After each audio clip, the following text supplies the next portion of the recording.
GIGABYTE TRX40 AORUS XTREME opinion. We come to the conclusion of this test on this beautiful TRX40 AORUS XTREME, and you know what? We are very satisfied with this impressive motherboard. We have only one thing to blame him for, his exorbitant price of €1,050. In terms of connectivity, we are dealing with a real behemoth.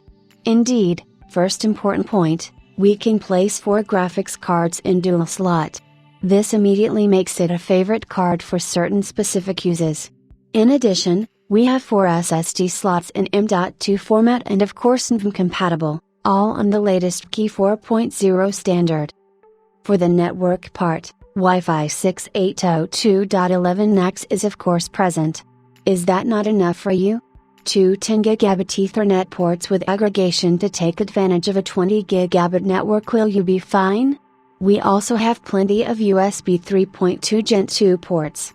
Also note that the card can support up to 256 GB of DDR4 memory running at a frequency of 4400 MHz. To talk about performance, already we must take into account that the smallest processor that accepts this motherboard is a pretty little monster with 24 cores and 48 threads. The performances will therefore be there anyway. In addition, we were able to gain performance in Firestrike, but so slightly that it is almost negligible. Where the overclocking was interesting is that it finally allowed us to reduce the CPU temperatures compared to the stock settings. We remind you that there is no automatic overclocking here, and that we have established our clock so as not to exceed 90 degrees Celsius over 1 hour of prime 95.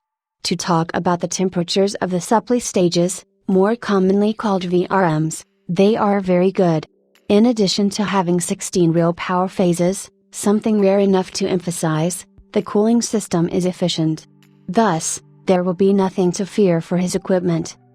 RGB is not like a real Christmas tree like the brand has already done on other motherboards, and that's good. We find the AORUS RGB logo on the upper right, a small RGB bar at the level of the chipset cover and a large bar crossing the height of the card on the back. Sober and elegant. As for the price of this jewel, we are facing the most expensive motherboard on this TRX40 chipset with a price of €1,050 on LDLC and a price clearly not suitable for the moment on Amazon. A high price knowing that the second card on this podium is €900 with the ASUS ROG Zenith 2 Extreme. Still €150 less, which is not negligible. In short, either you are passionate about beautiful stuff with well-filled pockets or it will be reserved for ultra-specific use cases. Finally, if you have the means, we can only recommend this card with ultra-complete connectivity and a really stylish design, although this criterion is purely subjective. Plus. Design. Dual 10 gigabit Ethernet with 20 gigabit aggregation. Ultra-complete connectivity. 24 pins bent at 90 degrees. Header USB and 90 degrees fan ports. Header USB 3.2 Gen 2 Type-C. 16 real feeding phases. Minus. The most expensive in its class.